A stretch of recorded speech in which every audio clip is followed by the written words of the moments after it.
날씨가 많이 추워지는 계절입니다.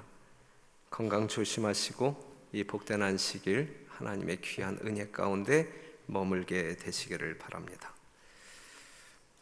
아름다운 부부의 특창이 또 가정의 정겨움을 또 저희들에게 보여주셨습니다.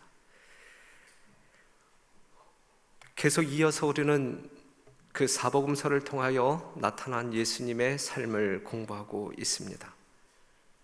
지난 시간까지는 예수님이 유다 지역을 중심으로 봉사한 삶의 발자취를 살펴보았고, 오늘부터는 이 유다 지역에서 이 갈릴리 지역으로 이제 선교 어떤 그 본거지를 옮긴 그 이후의 삶을 좀 살펴보도록 하겠습니다. 예수님이 유다 지역에서 이 갈릴리 지역으로 옮기게 된 가장 그 주요한 동기 가운데 하나가 침례 요한이 이제 잡혀 감옥에 갇히는 사건을 계기로 해서 예수님이 그 활동 무대를 바꿉니다. 마태복음 4장 12절 보면 예수께서 요한의 잡힘을 들으시고 갈릴리로 물러가셨다가, 마가복음 1장 14절 보면 요한이 잡힌 후에 예수께서 갈릴리에 오셔서 그랬거든요. 예수님이 침례 요한이 잡힌 이후에 예수님이 유대 지역에서 이 갈릴리 지역으로 이제 이동을 합니다. 그리고 그 지역에서 이제 선교 사역을 하게 되는데, 그 침례 요한을 구하지 아니하고 다른 지역으로 가신 그러한 어떤 그 이유에 대한 설명은 전에도 말씀드렸고 다음에 또 말씀드릴 기회가 있을 거라 봅니다. 갈릴리 하게 되면 예수님과 어떠한 관계성이 있나요? 갈릴리에 여러 성읍들이 있지만 그 중에 나사렛이 있었고, 예수님은 어떠한 예수? 나사렛 예수? 갈릴리가 바로 예수님의 고향이다 라고 말할 수 있어요. 예수가 자라나신 곳 갈릴리, 그래서 예수님은 갈릴리 지역에 대해서 잘 아실까요? 모르실까요? 잘 아실 수밖에 없다. 팔레스틴에서 인구가 가장 많은 곳이 있다고 하면 바로 갈릴리 지역입니다. 도시와 마을 수는 204곳이고 한 300만 명의 인구가 있다라고 이야기하는데, 갈릴리 사람들의 특징이 뭐냐면 새로운 것을 참 이렇게 좋아해요. 새로운 것을 좋아하고 진취성이 있고 그러면서 변덕이 심했다. 여기 이제 뭐 이렇게 우리나라도 이 지방마다 이 출신 지역에 따라 특성들이 가끔 나타나는 경우가 있잖아요.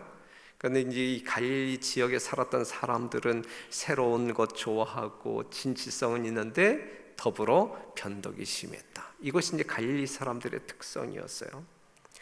그러면서 또 하나의 특징은 뭐냐면, 이 갈릴리 지역은 뭐 이렇게 귀한 사람들이 사는 지역이라기보다는 어떠한 지역? 천대받는 빈곤층에 있는 하위층에 있는 사람들이 사는 곳으로 이제 알려져요.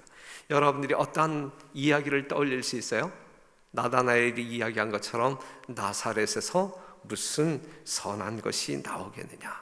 그만큼 천대받았던 지역이 바로 이 갈릴리 지역입니다.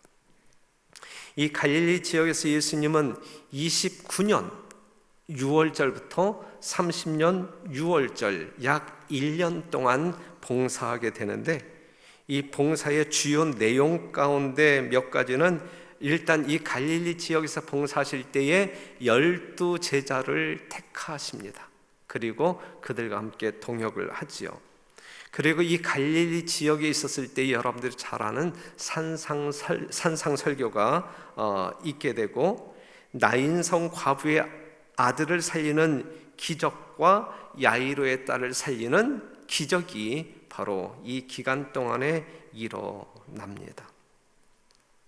그런데 예수님이 갈릴리 지역에서 봉사하실 때 환대를 받았나요? 아니면은 거절을 당했나요? 아시는 바대로 예수님이 환영은 받지 못했다라고 볼 수가 있어요. 하지만 예수님은 갈릴리 전도의 출발점을 어디로 잡게 되었냐면 나사렛, 자기가 자라나신 곳을 생각을 했어요. 그래서 안식일이 되어서 예수님이 어디 가요? 교회 가잖아요.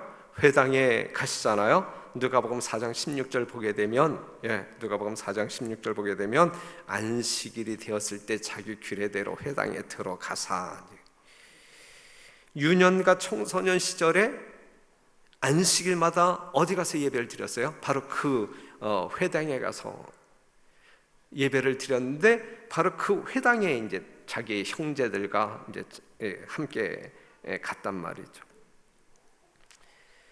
그런데 이제 갈릴리 사람들은 그 예루살렘에 가서 유월절을 지키고 온 지 얼마 안 되었기 때문에 이 예수님에 대한 호기심, 기대감 엄청 컸었어요. 왜냐하면 이 예수님이 이 유다 지역에서 봉사할 때 수많은 어떤 그 신적인 능력을 발휘했을 뿐만 아니라 수많은 일들을 이적적으로 행하셨잖아요. 정말 온 유대 땅이 들썩거릴 만큼 예수님이 이 거룩한 사역을 많이 하셨잖아요. 그러한 것들을 들었을 뿐만 아니라 목격한 사람들이 자기 고향에 이제 유월절을 마치고 이제 고향에 돌아왔는데 그 지역에 이 예수님이 뜬 거예요. 예수님이 나타나신 거예요. 그럼 얼마나, 처음에는 그랬단 말이에요. 처음에는 뭔가 우리 동네에서도 예수님께서 행하시는 어떠한 기이한 일들을 우리가 구경할 수 있겠다라고 하는 생각을 그들이 갖게 됩니다. 그래서 일단 환영하였고, 안식일 날 회당에 나타나신 그 예수님에게 말씀 주세요. 성경을 건네주고 이제 예수님에게 설교를 위탁합니다. 그 내용이 이제 누가복음 4장 16절에서 20절에 있는 말씀인데 한번 볼게요. 예수께서 자라나신 곳, 그 자라나신 곳 나사렛에 이르사 안식일에 자기 규례대로 회당에 들어가사 성경을 읽으려고 서심해. 우리 예수님 이 땅에서 이 안식일 지키는 이 장면이 얼마나 거룩하고 감동적으로 보입니까? 자기 규례대로 지켜오던 대로 하늘에서 지켰던 그 안식일, 이 땅에서도 지키는 이 예수님의 광경을 보게 될 때에, 이 거룩한 시간 속에 예수님이 딱 앉아있는 모습을 보게 될 때에 얼마나 감동적이에요? 오늘 여러분들이 예수님이 지켰던 그 안식일 시간 속에서 이 하나님을 경배한다라고 하는 자체가 얼마나 감동스러운 장면입니까?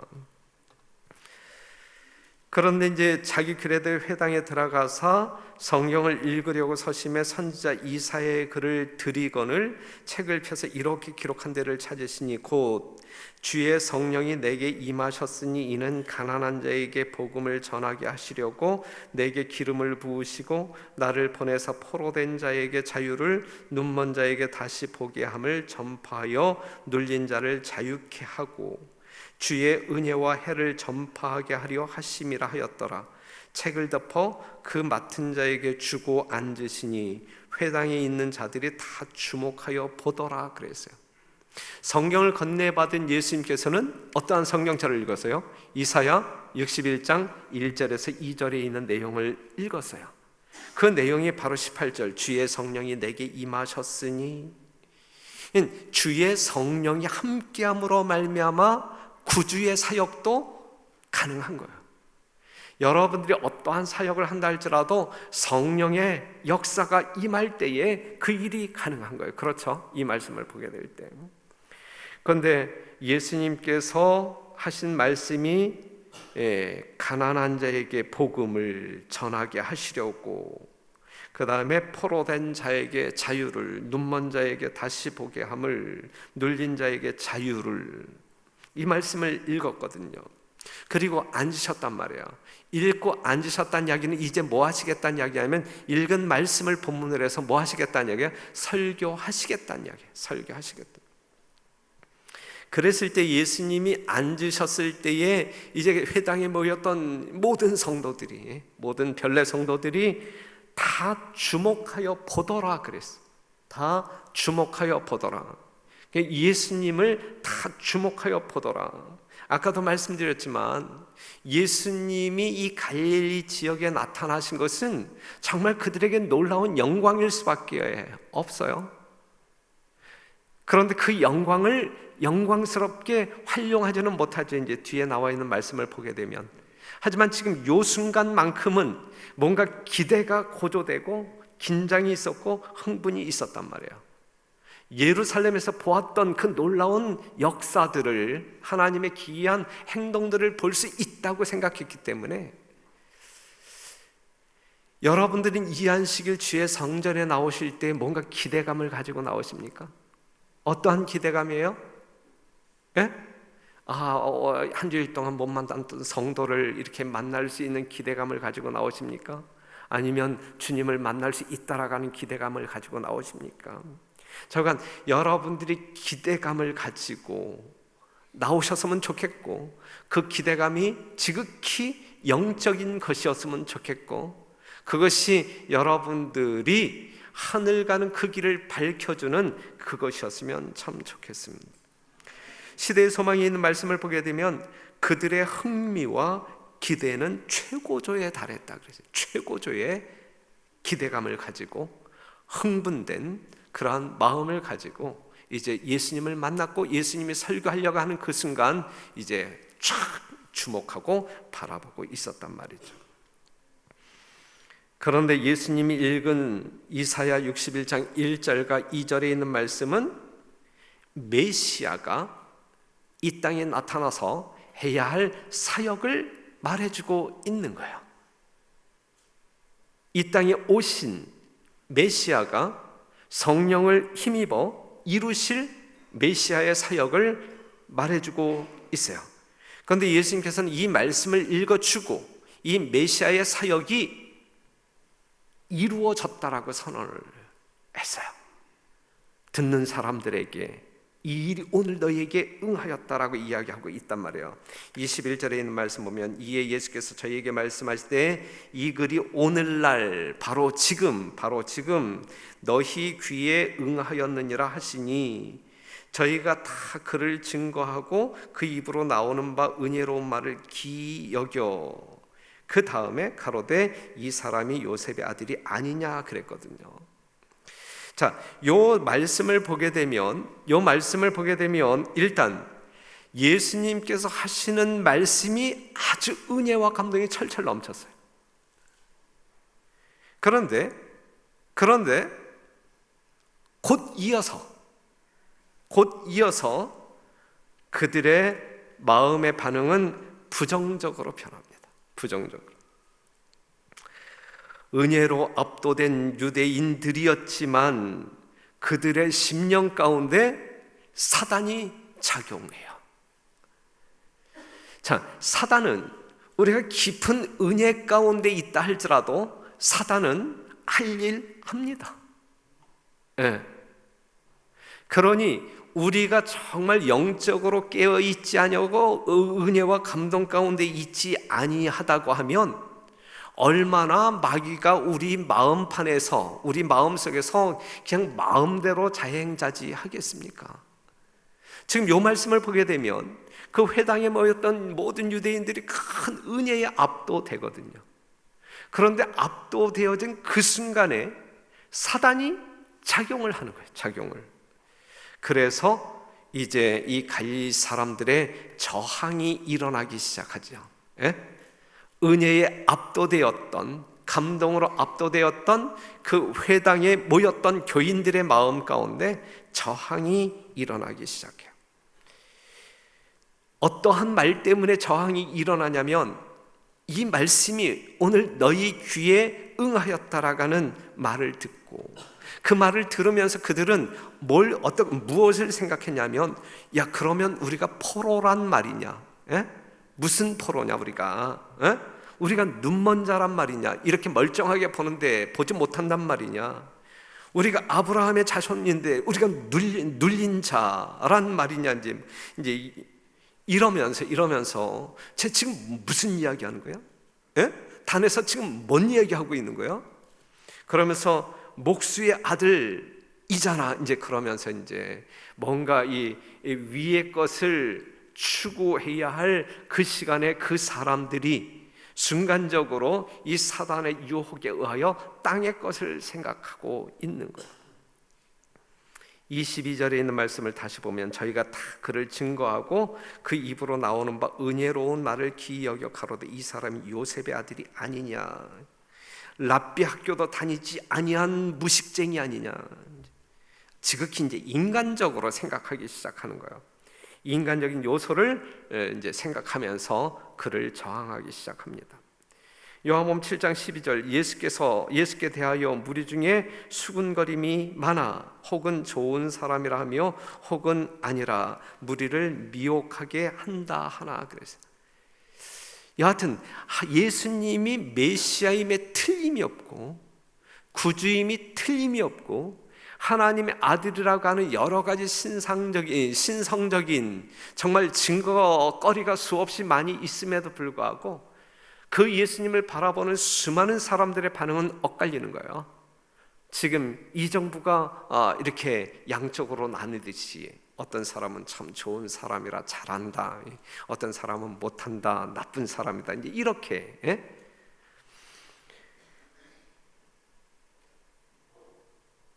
그러면서 그의 형제와 누이들이 여기 있잖아, 이사야의 이 예언이 우리에게 대한 예언이라니 말이나 되는 소리냐 해가면서 이제 예수님을 배척한단 말이죠.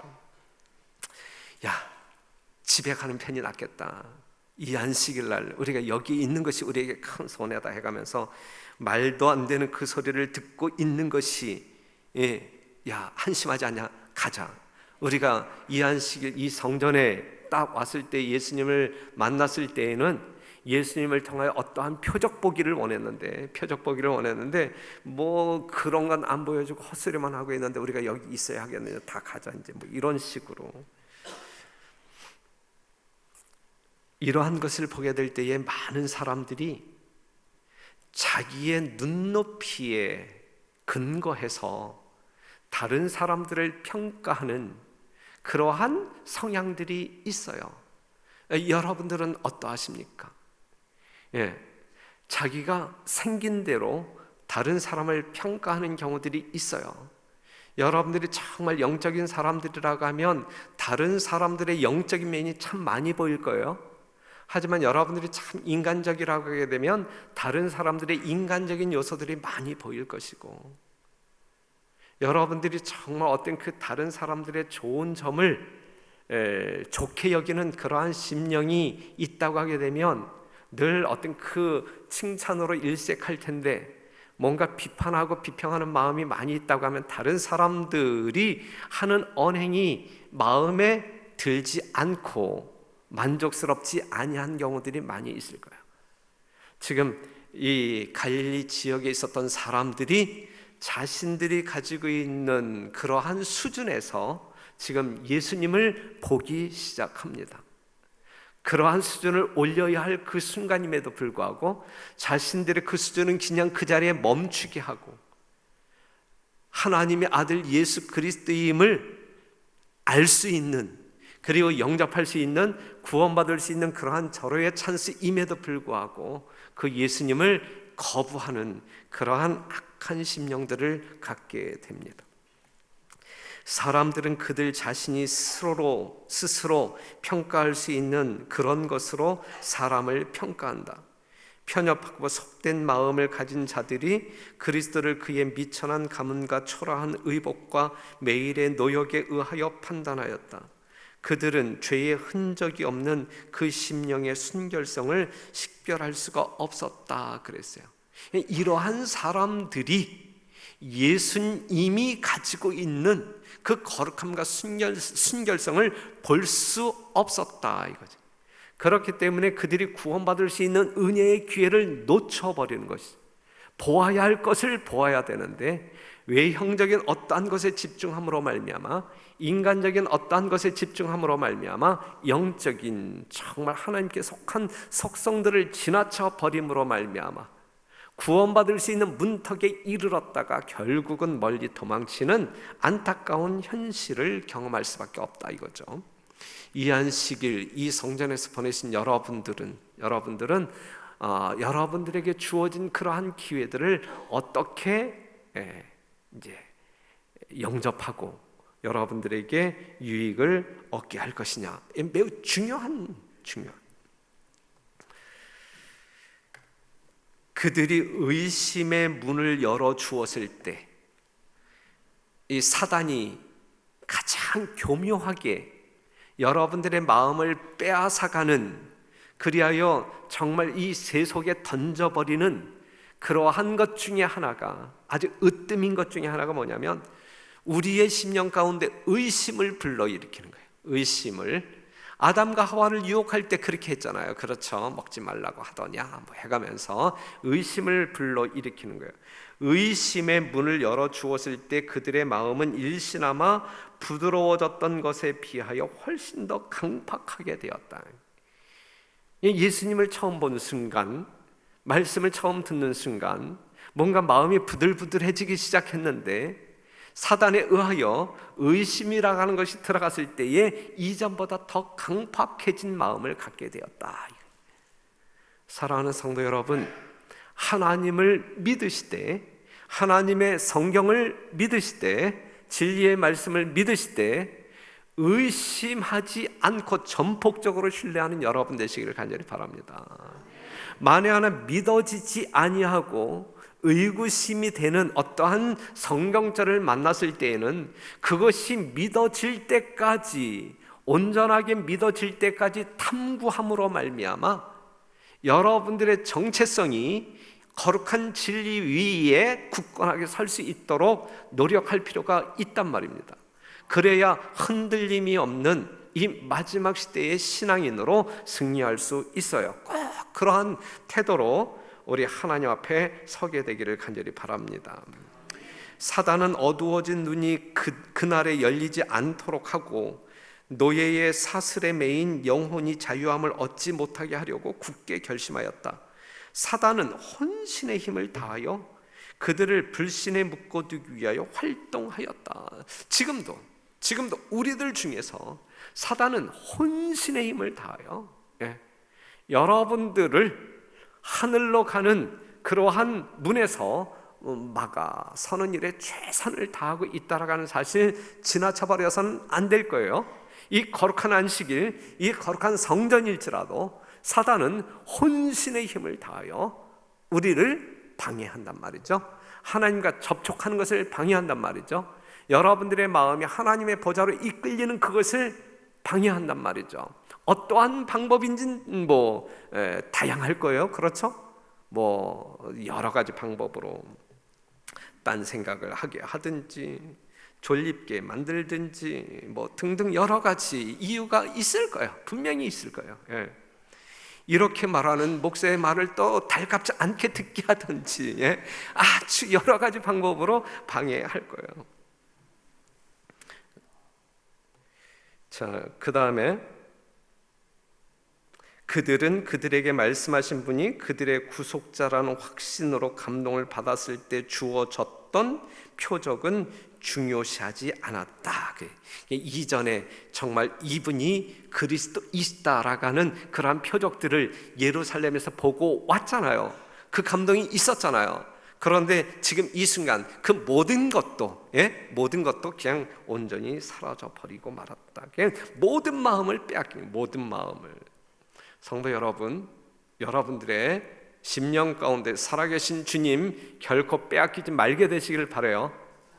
한순간도 의심 없이, 사단에게 마음 주는 일이 없이, 세속에게 빨려들지 않는 정말 지켜야 할 마음, 지켜야 할 믿음을 온전하게 지키시는 여러분들이 되기를 간절히 바랍니다. 예수님은 그들의 마음을 아셨을까요? 분명히 아셨단 말이죠. 그들의 완악한 마음, 그리고 그들이 가지고 있는 아브라함의 자손이라고 하는 특권 의식, 그러한 것이 결국은 하나님의 은혜에서 떠나게 하는 것이라고 예수님께서는 책망을 하십니다. 누가복음 4장 23절에 있는 말씀 보면 예수께서 저희에게 이르시되 너희가 반드시 의원아 너를 고치라 하는 속담을 인증하여 내게 말하기를 우리의 들은 바 가버나움에서 행한 일을 내 고향 여기서도 행하라 하리라. 이 가버나움에서 왕의 신하의 아들을 고쳤던 그 이적을 이야기하고 있어요.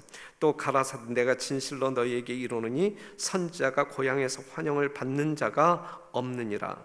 내가 참으로 너희에게 이르노니 엘리야 시대에 하늘이 새해 6달을 닫히어 온 땅에 큰 흉년이 들었을 때에 이스라엘에 많은 과부가 있었을 때 엘리야가 그중 한 사람에게도 보내심을 받지 않고 오직 시돈 땅에 있는 사렙다 한 과부에게 뿐이었으며 또 선지자 엘리사 때에 이스라엘에 많은 문둥이가 있었을 때 그 중에 한 사람도 깨끗함을 얻지 못하고 오직 수리아 사람 나만 뿐이니라 그랬어요. 사렙다 과부와 수리아 사람 나만 뿐이라. 뿐이라. 이게 무슨 말이에요? 무슨 말? 유대인들 중에는 수많은 과부들이 있었지만 또 유대인들 가운데 수많은 문둥병자들이 있었지만 하나님의 은혜로 말미암아 고침받고 그 은혜를 경험한 사람들이 없었단 말이죠. 오히려 이방인 사렙다 과부와 이방인 나아만 장군은 다 이렇게 고침을 받고 하나님의 어떤 그 은혜를 경험했는데 말이죠. 뭐예요? 뭐 때문에 그래요? 뭐 때문에 그래요? 자, 오늘 우리가 같은 장소에 있어요. 같은 시간에 같은 장소에 있지만 우리는 사렙다 과부처럼 나아만 장군처럼 하나님의 은혜를 넉넉히 경험하고 정말 찬양하며 집으로 돌아갈 사람들이 있는가 하면 그렇지 못할 사람들도 있다는 이야기거든요. 그것은 뭐냐면 정말 우리의 마음이 누구에게 굴복하느냐에 달려 있어요. 내가 교만함으로 말미암아 예수님께 굴복하지 않느냐, 내가 정말 예수님을 사랑하는 마음 때문에 예수님에게 그냥 철퍼덕 주저앉아 굴복하느냐, 이거에 따라서 예수님의 은혜를 경험할 수 있고 능력을 경험할 수 있고, 그렇지 못하고 그냥 빈손으로 왔다가 빈손으로 돌아가는 경우들이 있단 말이죠. 그러한 성도들은 결국은 예수님을 거절하고 물리칠 것이다. 우리는 결코 이러한 사람이 되어서는 아니 될 것이다. 별내교에 드나드는 모든 사람들은 한 사람도 예외 없이 족족 하나님의 은혜를 정말 스펀지와 같이 빨아들이고 경험하는 정말 은혜로운 하늘 백성들이 되었으면 참 좋겠습니다. 그러한 성도 여러분 되시기를 간절히 바랍니다. 회당에 있는 자들이 이것을 듣고 다 분이 가득하여 일어나 동네 밖으로 쫓아내어 그 동네가 건설된 산 낭떠러지기까지 끌고 가서 밀쳐 내리치고자 하되 예수께서 저희 가운데로 지나서 가시니라 그랬어요. 나사렛 사람들이 결국은 예수님을 죽이기 배척할 뿐만 아니라 죽이려고 시도합니다. 두 번째의 위기예요. 예수님이 이 땅에 태어나서. 그런데 천사의 도움으로 이 위기를 탈출하고 이제 예수님이 벗어나게 되는데 아직 예수님의 때가 이르지 아니하였기 때문에 하나님께서 이제 예수님을 보호하십니다. 분명한 사실은 선지자가 자기 고향에서 환영을 받지 못했어요.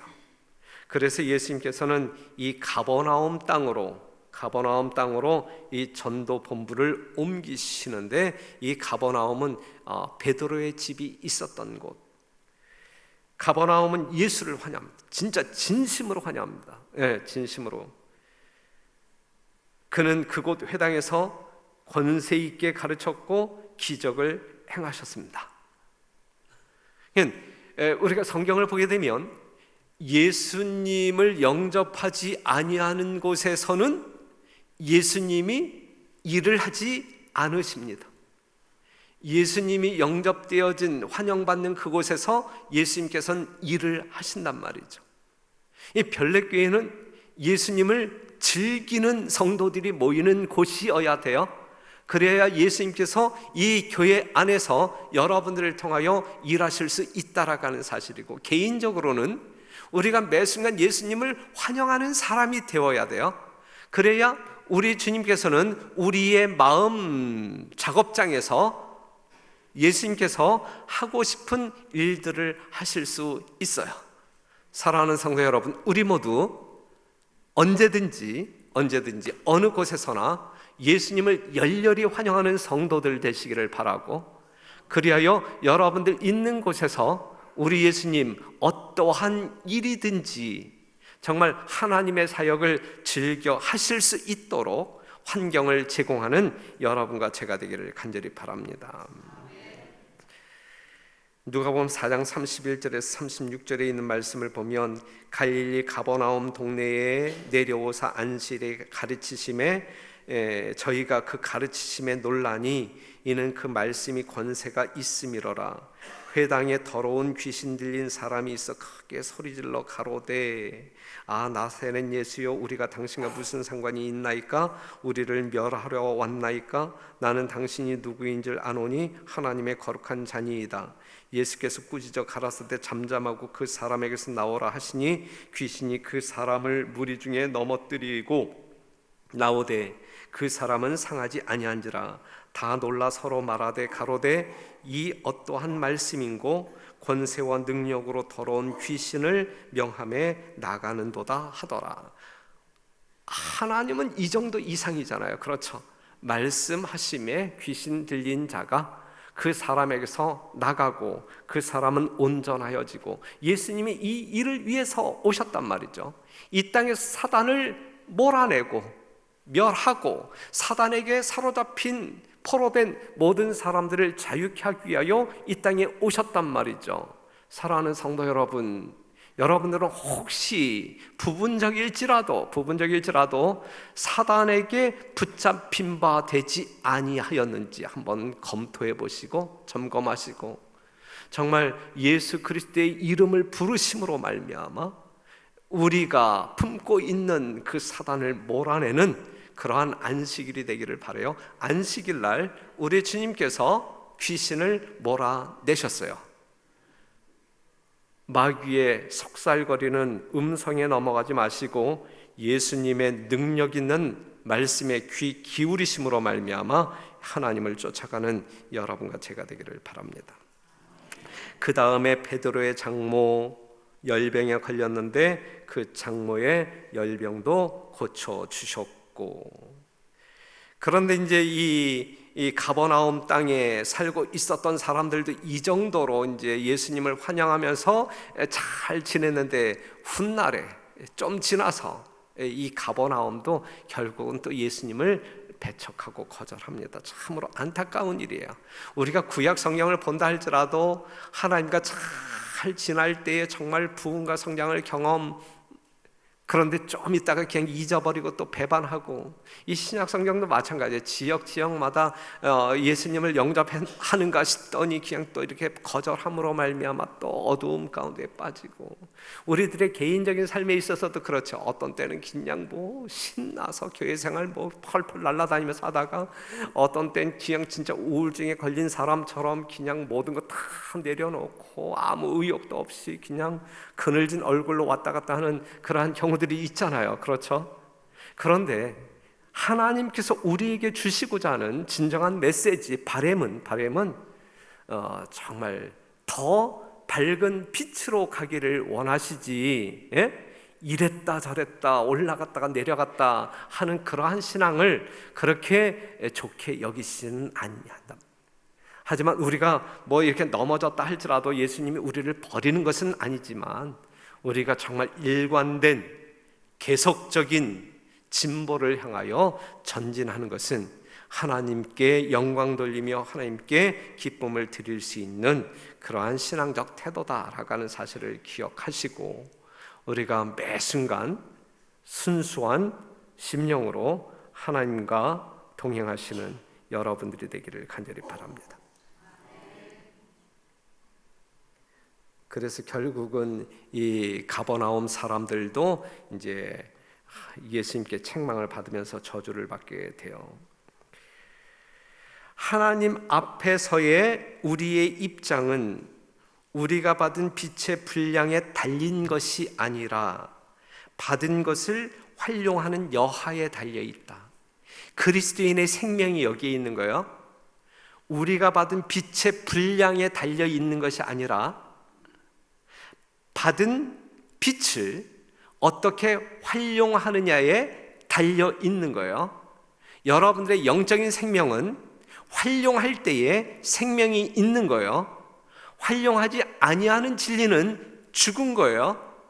아셨죠? 행함이 없는 믿음은 죽은 거예요. 아셨죠? 그렇기 때문에 작은 말씀이라 할지라도 하나님 가라사대 앞에서 그냥 잠잠하고 그냥 잠잠한 가운데 우리의 행동과 생활로서 그 믿음을 표현하는 그러한 성도가 생명 있고 진실한 성도이다 라고 하는 사실을 기억하시고, 여러분들이 듣고 싶은 진리만 듣지 마시고 하나님의 모든 진리를 섭렵하심과 동시에 활용함으로 생명이 넘치는 진정한 주의 종들이 되기를 간절히 바랍니다. 그런데 시대의 소망이 있는 말씀을 보면 진리는 그리스도의 시대에 인기가 없었다. 예수님도 인기가 없었단 말이에요. 예수님은 진리를 말씀하시면서 다녔잖아요. 유다 땅에서도 갈릴리 땅에서도 정말 이 진리를 선포하는데 그 당시의 사람들에게 진리는 인기가 없었다. 그런데 진리는 현 시대에도, 지금 우리가 살고 있는 이 시대에도 인기가 없다 그랬어요. 인기가 없다. 사단이 최초의 자고심으로 이끄는 거짓말을 제시함으로 진리에 대한 혐오감을 사람에게 심어준 이래로 진리는 인기가 없다 그랬어요. 우리는 오늘날 하나님의 말씀에 전혀 기초되지 않은 이론과 교훈을 접하고 있지 않은가? 사람들은 마치 유대인들이 그들의 유전에 대하여 그러했던 것처럼 이런 이론과 교훈에 집요하게 매달리고 있다 그랬어요. 사랑하는 성도 여러분, 우리가 진리의 백성이라고 하면 하나님도 한 분이고 믿음도 하나예요. 맞습니까? 네, 분명히 그래요. 그렇기 때문에 여러분, 너는 너, 나는 나, 너의 신앙과 나의 신앙은 틀려, 이런 논리, 이 교회 안에서 통용될 수 없는 논리예요. 아셨죠? 목사는 저렇게 살고 나는 이렇게 살고, 이거 틀린 논리예요. 우리는 똑같이 살아야 돼요. 똑같은 진리를 추구하는 사람이기 때문에. 예? 그렇죠. 똑같이 살아야 돼요. 예. 하나님께서 우리에게 요구하는 표준은 동일해요. 목사에게 요구하는 표준이나 성도들에게 요구하는 표준이나 동일해요. 그렇기 때문에 우리가 그 하나님을 믿고 그 진리를 추구하는 백성들이라고 하면 우리들의 모습은, 생활은 같아야 돼요. 이게 맞는 거예요. 전 분명히 그렇다고 보는데 여러분들은 어떻게 생각하실지.